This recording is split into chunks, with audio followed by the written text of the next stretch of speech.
O cerco contra Bolsonaro está se fechando. Ele já foi condenado a 27 anos de prisão e a pergunta que não quer calar: quando ele vai ser preso de verdade? Enquanto isso, na CPMI do INSS, Duarte Júnior e Alencar Santana partiram para cima do ex-ministro de Bolsonaro e deixaram ele sem saída.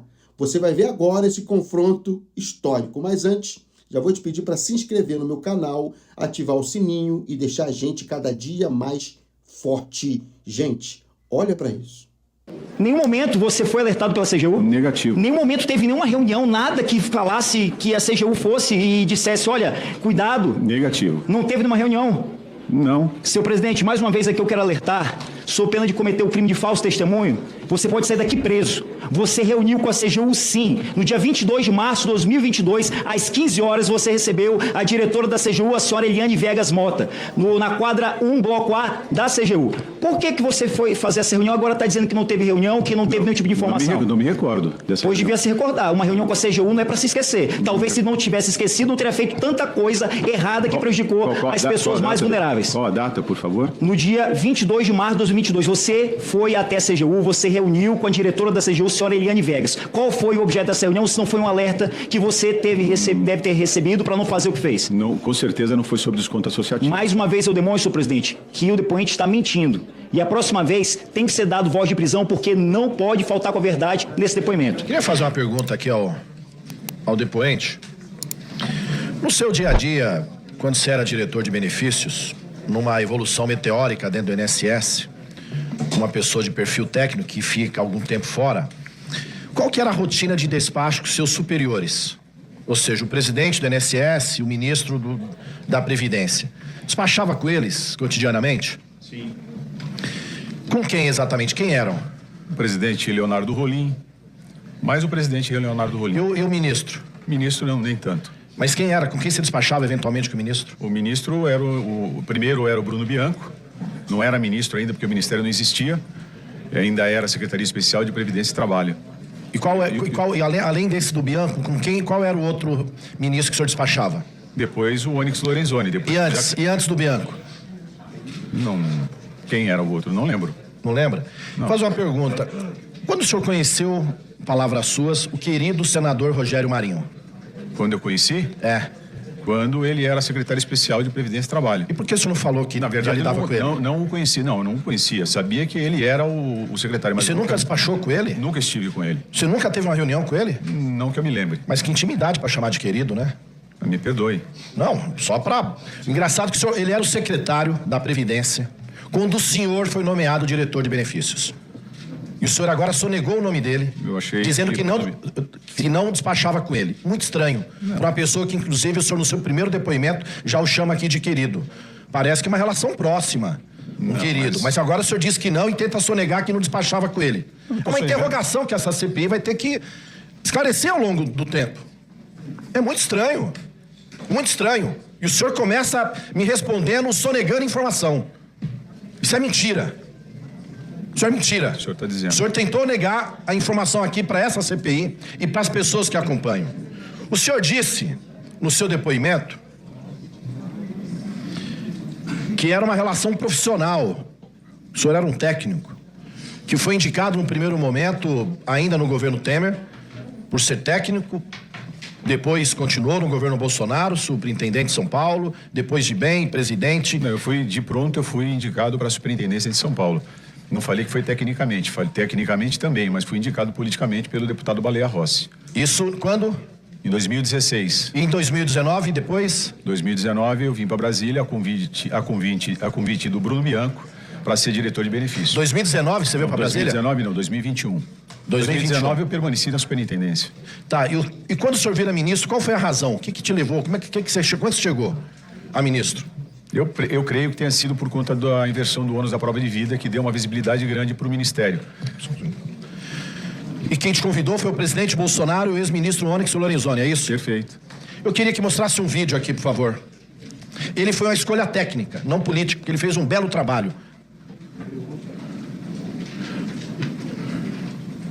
E olha, a missão não é fácil. Suceder um cidadão como Onyx Lorenzoni na pasta do Trabalho e Previdência não é fácil. Falar aqui hoje, é a primeira vez que eu me pronuncio como ministro de Estado, falar no lugar do Onyx Lorenzoni também não é fácil. Alguns acham que eu fiquei nervoso para vir falar aqui hoje. Muito pelo contrário, eu estou extremamente motivado, extremamente ansioso. Presidente, conte com a gente, nós estamos lá. Olha, e eu tenho o prazer de falar aqui, presidente, que eu fiquei 13 anos fora do serviço público. Os 13 anos do governo do PT, eu fiquei fora do serviço público, porque eu não comungo com aquelas ideias, certo? E aqui eu me sinto em família. Contem comigo, muito obrigado. Estava em casa, hein? E eu tenho o prazer de falar aqui, presidente, que eu fiquei 13 anos. Uma escolha técnica. Estava em casa, em família, bem à vontade. Parece que foi uma escolha de fato técnica. Parabéns, parabéns. Eu queria que mostrasse, que eu quero parabenizar a competência do depoente, um outro documento ali. Isso daqui o senador, se puder... O senador já falou sobre esse documento, que ele disse que não lembrava, não conhecia, quando o senhor era superintendente de São Paulo, que o Ministério Público Federal manda para o senhor esse documento, e lá ele cita uma entidade que ela foi a Brasp, pedido ali para que ela já tinha um desconto irregular. Como disse o senador Contarato, o senhor respondeu não tomando providência. Eu estou vendo que o seu conhecimento técnico, o seu profissionalismo, a sua experiência era tamanha, por isso que o senhor foi escolhido pelo presidente Bolsonaro e sequer tomou providência aí. Quero mais um documento, por favor. Um outro, isso é a resposta dele, está lá embaixo, Luiz Carlos Oliveira. Cadê o documento do PROCON? Esse é o documento do PROCON. Esse documento, ali foi pedido pelo PROCON de São Paulo, ao ministro Moro, ao senhor Leonardo Rolim, com quem o senhor trabalhou na presidência do INSS um período, para essas entidades serem suspensas. E a Brasp estava lá embaixo também. A Centrap estava lá também. E das 10 entidades citadas, somente 3, depois, por outra ação do Ministério Público, tiveram as CTs rescindidas. E Vossa Excelência, com a grandiosa competência, assinou que essa mesma entidade que o senhor foi avisado diretamente pelo MP, por essa entidade indicada pelo PROCON São Paulo, que depois teve rescindido, o senhor reassinou o contrato com ela. Haja competência, haja conhecimento, haja simplesmente uma indicação sem a ver com a política. Parabéns pela competência. Mas o roubo, ele cresce exponencialmente devido à sua omissão, no mínimo, ou à sua participação, ou o seu interesse. Olha lá, queria que passasse um outro documento, por favor. O deputado Rogério mostrou há pouco um gráfico. Eu queria dar os números aqui, agora está muito longe para mim, da tabelinha pequena, não consigo enxergar todos os números daqui de longe.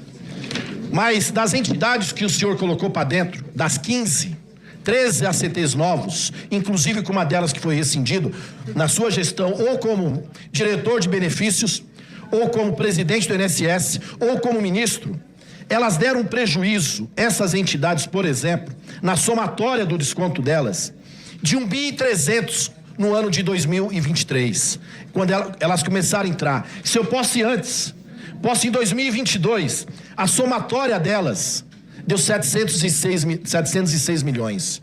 Se pegar proporcionalmente do volume de descontos indevidos, dos descontos indevidos feitos pelas entidades que o senhor colocou para dentro, é maioria. Em todos os anos que elas entraram. Começou a crescer em 2019, cresce em 20, e não foi pequeno não, vai para 21, vai para 22, a Conafer em 22 tem praticamente 100 milhões. Deputados e deputadas, quero preliminarmente dizer que eu estou nessa CPMI, que eu assinei para que ela ocorresse, não para advogar para o Lula, nem para advogar para o Bolsonaro. Eu estou aqui para defender os aposentados, os pensionistas que foram roubados desde 2017. E eu espero, Mohamed Oliveira, como queira ser chamado, eu espero que você responda aos nossos questionamentos. Porque eu percebi, durante o questionamento feito pelo relator e por outros deputados e senadores, que você se contradisse, que houveram uma série de coincidências que precisam ser esclarecidas. Você sabe que aqui não pode mentir. Por essa porta você pode fazer o que quiser, até que a gente descubra, as autoridades de fiscalização saibam. Mas aqui você não pode mentir. Eu quero lhe perguntar novamente se você não conhece o Antônio Antunes, careca do INSS. Não conhece. Mesmo trabalhando há mais de 37 anos no INSS, mesmo tendo renovado 8 ACTs com associações que tinham as procurações do Antônio Antunes, careca do INSS, são elas: a Amar Brasil, a Confa Brasil, a AP Brasil, a CPPA, a COBAP, a Acolher, a ANAP, a CEBAP, todas elas têm em comum o careca do INSS como procurador. E você vem dizer que não sabe quem é Antônio Antunes, que nunca viu falar dele, que nunca viu ele na INSS? Isso mesmo. Não conhece? Não conheço. Em 2021, não satisfeito, renovou mais 3 ACTs, com a AMBEC, com a APB, com a ABRAPS, a antiga ANAPS. Só, mas eu fui diretor durante 5 meses. Em 2021, você trabalhava em qual função? Em maio de 2021... Você não tinha ocupado... Em maio de 2021 a 11 de 2021, eu era diretor de benefícios. Diretor de benefícios. Isso. E como diretor de benefícios, você nega que renovou as ACTs com essas 3 instituições, elas representadas pelo careca do INSS?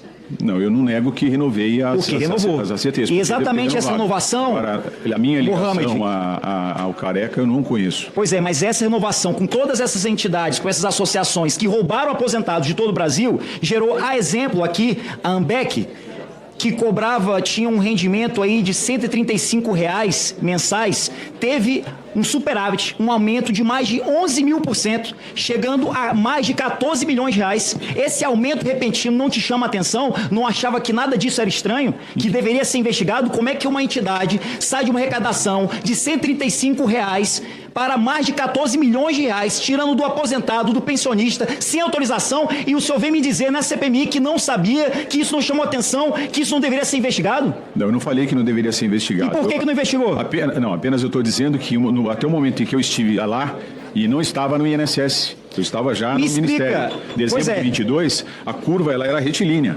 Estava no Ministério. Então isso demonstra que o seu dever de cautela, a sua responsabilidade objetiva, ela tem que ser realizada como ministro. Assim, porque conhece o modus operandi como servidor, conhece o modus operandi. Eu peço ao advogado que não oriente o depoente, ele está falando, senhor presidente, e eu peço que reponha meu tempo em 30 segundos. Por favor, senhor presidente, por favor, 30 segundos. Quem tem que responder é o depoente. Eu não estou entendendo uma gracinha. Está rindo de quê? Está rindo enquanto os aposentados sendo roubados? Vossa Excelência está rindo? Está rindo? O quê? Está rindo de quê? Qual é a graça Duarte, que tem aqui? por favor. Não, quero saber qual é a graça que o advogado está achando. Deputado, por gentileza, vamos dar sequência. Eu peço, presidente, que repõe meu tempo em 30 segundos. Um minuto. Obrigado, presidente. Duarte. Respondendo a minha pergunta, depois de tudo isso, qual é a lógica dessas renovações? Qual é a lógica de ter renovado e ter ressuscitado associações que estavam desativadas? Se uma associação foi desativada, não está errado a ACT. O problema é com quem faz a ACT e o que se recebe em razão de se fazer ACT com uma associação que foi descredenciada e você renovou esse credenciamento. Por quê? Qual é a lógica? Não, você está dizendo... Eu não estou dizendo, são provas que estão no inquérito policial, não sou eu que estou dizendo, são provas. Dizendo que eu recebi alguma coisa para poder fazer essas renovações, eu não recebi absolutamente nada. Eu estou perguntando qual é a lógica dessa renovação de uma entidade que havia sido revogado a ACT. Por que renovou? Os sistemas não coíbem, não tem... Não, os sistemas são feitos por seres humanos. Sim, você estava lá para apertar o botão. Por que apertou o botão para renovar? Mas eu não sabia que aquela entidade que estava sendo assinada, que ela já tinha sido excluída no passado. Então não deveria ter feito uma pesquisa? Não tem um histórico dessa entidade? Certamente tem, mas isso não veio para assinatura. Eu apenas assinei, estava no bloco de assinatura. Perfeito. Não tem como dizer não. Não tem. É para isso. Se cumpriu todo o É para isso que existe um órgão chamado Controladoria Geral da União, CGU. O senhor conhece a CGU? Conheço, sim. Eu lhe pergunto, em algum momento você foi alertado pela CGU? Negativo. Silêncio, por favor. Silêncio. Negativo. Senhor presidente, em nenhum momento você foi alertado pela CGU? Negativo. Em nenhum momento teve nenhuma reunião, nada que falasse que a CGU fosse e dissesse, olha, cuidado. Negativo. Não teve nenhuma reunião? Não. Senhor presidente, mais uma vez aqui eu quero alertar, sob pena de cometer o crime de falso testemunho, você pode sair daqui preso. Você reuniu com a CGU, sim. No dia 22 de março de 2022, às 15 horas, você recebeu a diretora da CGU, a senhora Eliane Viegas Mota, na quadra 1, bloco A da CGU. Por que você foi fazer essa reunião? Agora está dizendo que não teve reunião, que não teve nenhum tipo de informação. Não me recordo. Pois devia se recordar. Uma reunião com a CGU não é para se esquecer. Talvez se não tivesse esquecido, não teria feito tanta coisa errada que prejudicou as pessoas mais vulneráveis. Qual a data, por favor? No dia 22 de março de 2022, você foi até a CGU, você reuniu com a diretora da CGU, a senhora Eliane Vegas. Qual foi o objeto dessa reunião, se não foi um alerta que você deve ter recebido para não fazer o que fez? Não, com certeza não foi sobre desconto associativo. Mais uma vez eu demonstro, senhor presidente, que o depoente está mentindo. E a próxima vez tem que ser dado voz de prisão, porque não pode faltar com a verdade nesse depoimento. Quero aqui, senhor presidente, dando continuidade a todas essas situações, dizer qual é a relação que o depoente tem com a Conafé.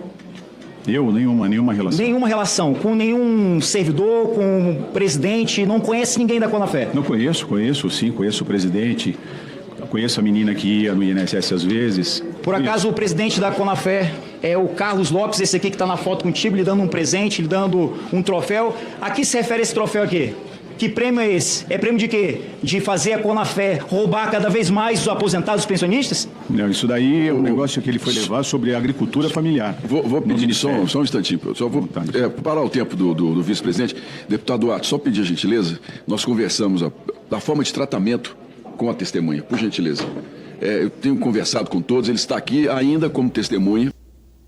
Então, gente, Bolsonaro foi condenado pelo Supremo Tribunal Federal a 27 anos e 3 meses de prisão em regime inicialmente fechado, por crimes como tentativa de golpe de Estado e organização criminosa. Mas mesmo com a condenação, o cumprimento da pena não é automático. Ele está em prisão domiciliar, nesse momento, com medidas cautelares, tornozeleira, restrições de circulação, etc. Bom, gente, Bolsonaro foi condenado pelo Supremo Tribunal Federal a 27 anos e 3 meses de prisão em regime inicialmente fechado, por crimes como tentativa de golpe de Estado e organização criminosa. Mas mesmo com a condenação, o cumprimento da pena não é automático. Ele está em prisão domiciliar atualmente, com medidas cautelares, tornozeleira, restrições de circulação, etc. E por que a prisão de Bolsonaro ainda não ocorreu? Porque alguns obstáculos legais precisam ser vencidos. Publicação do acórdão do julgamento, o documento oficial com todos os votos do STF, precisa ser liberado. Embargos de declaração, a defesa pode usar esse recurso para apontar omissões ou contradições no acórdão. Isso demanda tempo. Trânsito em julgado é quando não houver mais nenhum recurso pendente, ou seja, não existe mais chance legal de reverter a decisão. Então, só depois disso, a execução da pena pode começar. Então, gente, se os recursos forem rejeitados de forma rápida, a prisão definitiva poderia se iniciar até dezembro de 2025. Mas isso depende de vários fatores, inclusive da rapidez do STF na publicação do acórdão, na análise dos embargos e possível pedido da defesa por prisão domiciliar em função de saúde ou idade. Então, tá aí.